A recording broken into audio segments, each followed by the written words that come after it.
Watford's top scorer Colin West is back after missing 7 matches with an ankle ligament injury, and he'll remember that he was one of the scorers when Watford beat West Ham 5-0 here last April. Graham Taylor admits he's taking a risk with West, but he's without 5 injured players, including Luther Blissett, who scored for the reserves on his comeback yesterday. So John Barnes continues as the other central striker, with Worrell Sterling on the left wing and David Bardsley on the right flank. Paul Franklin continues to deputise for Wilf Rostron at left back. After their defeat by Chelsea on Tuesday, West Ham are without the injured Jeff Pike. He collided with his teammate Neil Orr, who today takes over Pike's number 11 shirt. But Tony Gale is fit to help protect the best defensive record in Division 1. Only Liverpool have put 3 goals past West Ham in any one match, and since Christmas, Gale has possibly been West Ham's most consistent player. Referee on a cool, still afternoon in Hertfordshire is Jeff Bray of Hinckley. West Ham kicking off in the white shorts and very conscious that they need 3 points here to maintain a realistic championship challenge.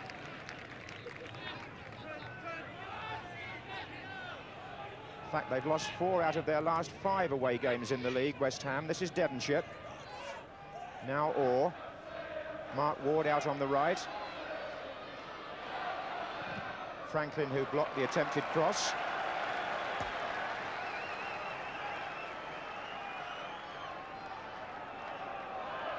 So Gale and Martin have made their way forward for this first-minute corner.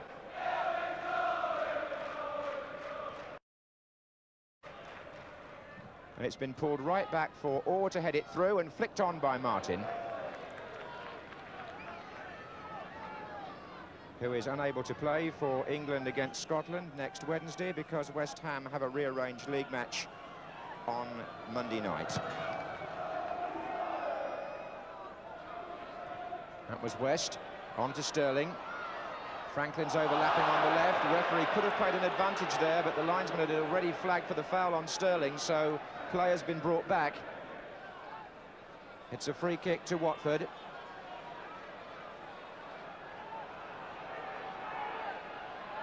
Sterling to bend it in, and Parks comes to collect.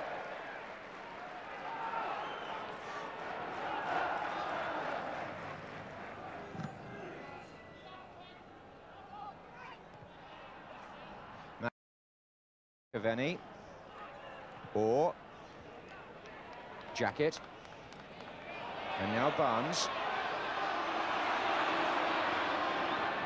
That was well played by John Barnes. This is David Bardsley. Fired across, and West! Good sweeping play by Watford. John Barnes started it, getting away from Alvin Martin and putting Bardsley free on the right. Fired in low and dangerously, and West, who's been out for 7 games, put his first opportunity over the bar.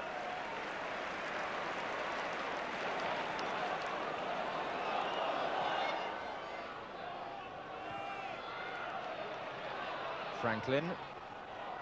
Oh, look at that control from Barnes. Beautiful. West, and Barnes couldn't get the return because he was impeded slightly.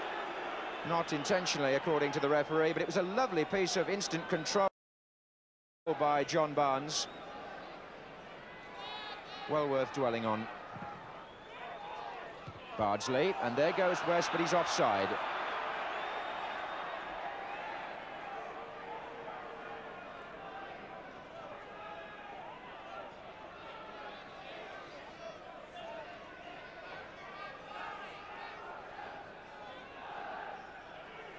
This is Gale. Ward. Stewart joining the attack. Cotty's underneath this. Cleared by Gibbs.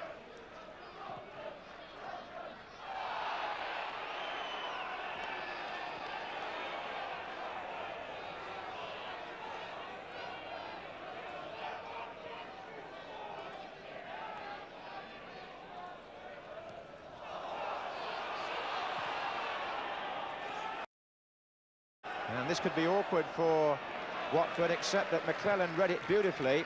cutting out Cottee and finding West. West Ham is showing that they too can use the long ball. This is McAvenny. It was Gale's pass, and Tony Coton handles outside his area to stop McAvenny. Beautiful ball from the back by Tony Gale that put McAvenny clear. Coton making a desperate save. He wasn't booked. It's a free kick to West Ham on the edge of the area. Cottee has moved away now. And Gale shoots into the wall and then chips one in for McAvenny, and Cottee's there, and he hit the bar. Well, the West Ham twin striking combination of McAvenny and Cottee have done so well for each other this season, and there was a case of Gale, whose first shot came back off the wall, chipping in for McAvenny to head through, and Cottee got a bit too much rise on the shot, and it seemed to ricochet off the top of the crossbar. And that's a foul by Alvin Martin. Well, the way this match has started, there's a suggestion that goals are in the air. Brian Talbot with the free kick for Watford.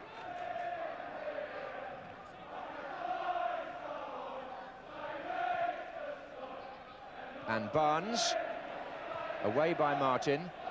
Jacket. Miscue by Dickens. Sterling. Away by Gale, and now West Ham can break away with Ward. McAvenny and Cottee are a long way away from him at the moment. But he beat Talbot, Mark Ward, and fired a tremendous shot of which he's perfectly capable. And Tony Coton must have got a finger to that. It's a corner. Coton will be very pleased with the save. He allowed a shot from Ward to slip through his hands in the first meeting between the sides at Upton Park back in November when West Ham won 2-1, and certainly that was a powerful effort from the West Ham winger, which Coton dealt with. Dickens, back again to Devonshire.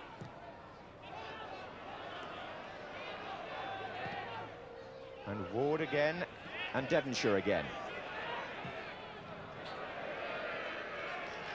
Well, a most enterprising start to this match. Already activity in both penalty areas.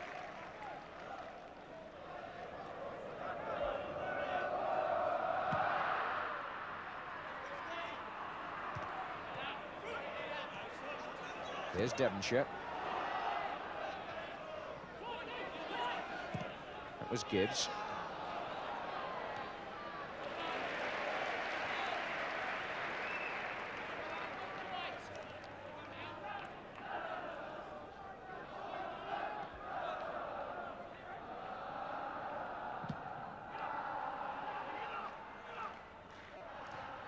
That was Cottee.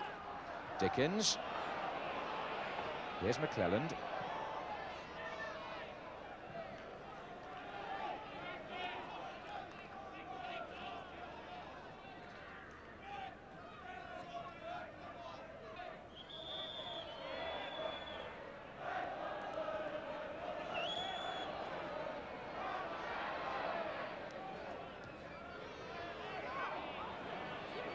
Here's Ward. McAvenny, what good skillful play by the Scotland striker. Cottee's in the centre here for the header, and here comes Alan Devonshire, and he pulled it back, and Coton's lost it, and Dickens trying to squeeze it in. A corner to West Ham. Brian Talbot and Tony Coton collided there, but beautiful approach play by McAvenny.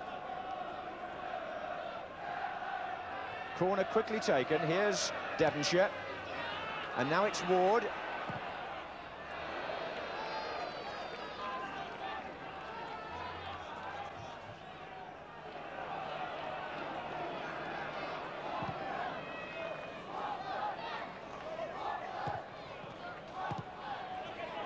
Here's Bardsley. That's a nice turn past Paris by Bardsley, and the drive beautifully handled by Parks.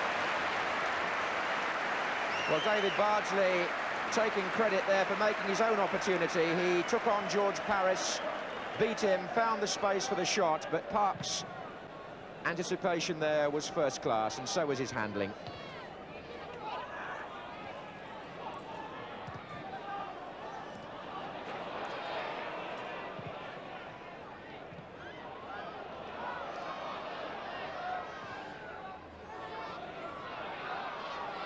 This is Barnes.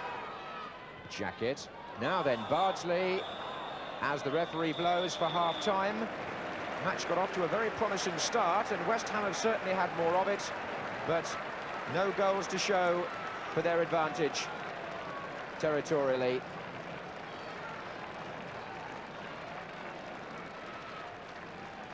Segregation very much a part of crowd control these days. The police keeping certain areas clear, particularly when London clubs are playing or visiting other teams in the south. The West Ham fans to the right of the picture there.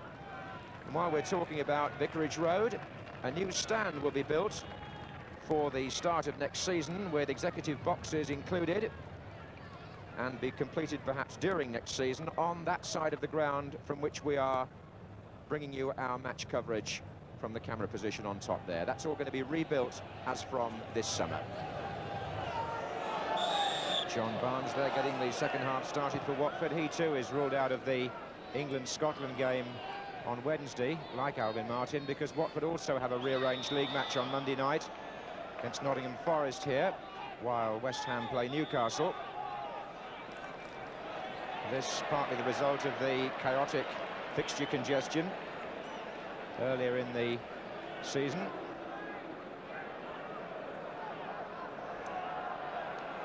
So Watford start the second half with a free kick. And there's Terry, back in by Jacket.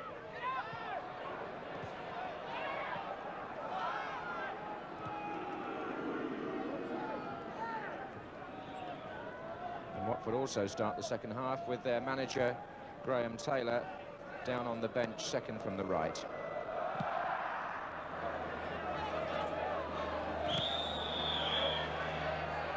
It was Jacket who was fouled. He takes the free kick himself to Barnes. And that's curled for Bardsley.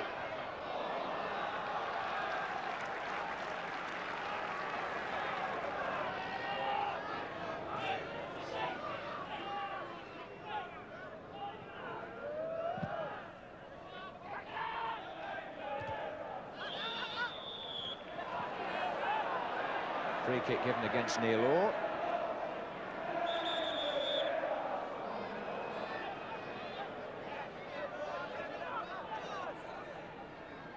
So Watford with 5 players pressed well forward here around the edge of the West Ham penalty area. There's Jacket. Now it's Gibbs. And West. 3 waiting in the centre for Watford, and Martin away from Barnes. That was dangerous. Devonshire helps it on. McClelland.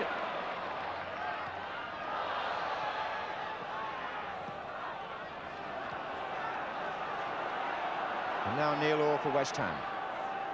Cotty's made a run across the penalty area. This is Ward. McAvenny and Dickens waiting in the centre here. And pulled back, intended for Cotty that by Ward, but not very accurate.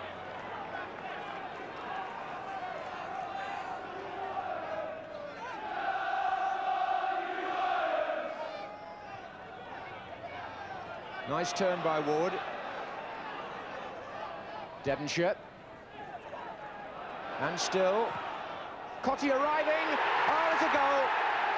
Typical West Ham. 59 minutes. Tony Cotty. And how well made, how expertly taken, and how it sums up the West Ham style of play, appreciated by their supporters.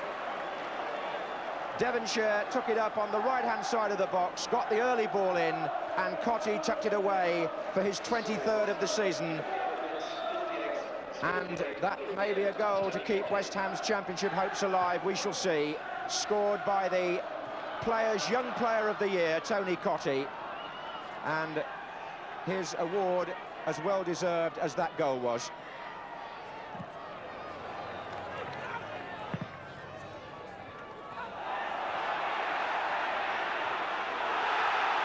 He already beaten Steve Terry. Look at this from McAvenny.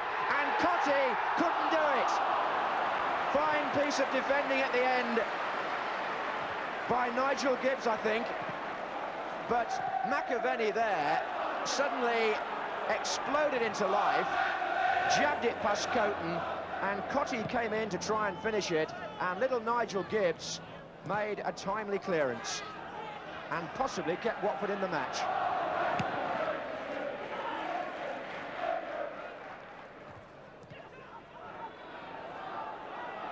Dickens to Ward.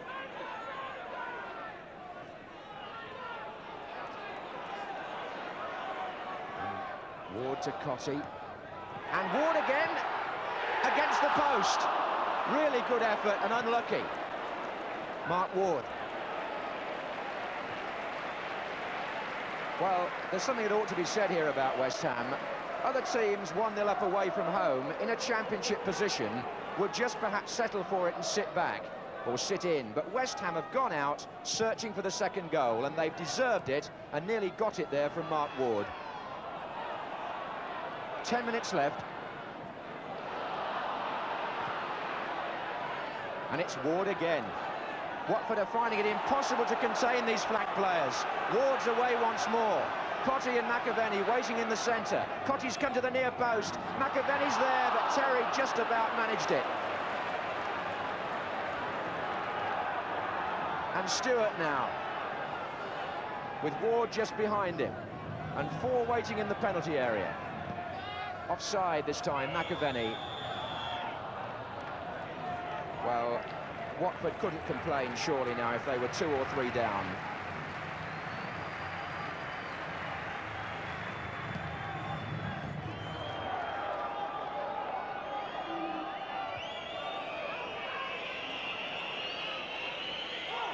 Alvin Martin. Oh, that's a good ball. McAvenny. Clean through. Round the goalkeeper. Frank McAvenny. 2-0. Thoroughly well deserved.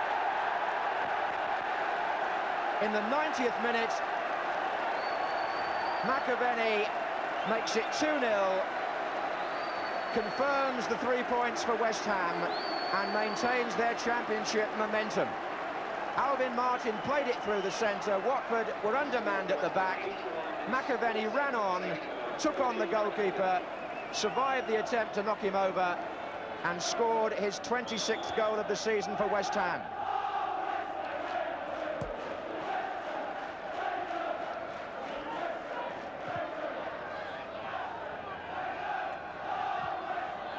What a tribute to West Ham, that even when the score was 1-0, they weren't content to sit back and defend. They went looking for number 2, and they finally got it. And we're now in stoppage time.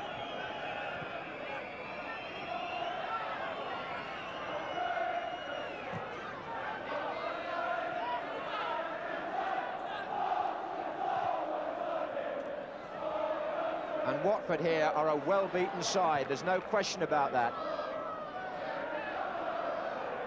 This is Devonshire.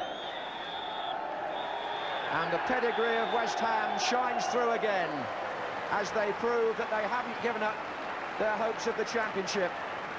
3 points secured, and rightly so, thanks to this marvellous partnership of Tony Cottee and Frank McAvenny, who take the honours once again. But this was a fine team performance by West Ham, and the message to football supporters as well as to players and to managers is that if the game is going to survive as a spectator sport and bring in people like this, then it needs teams like West Ham to do well, because they began the match on the attack, they finished the match on the attack, and they entertained us and were fully deserving of their 2-0 victory.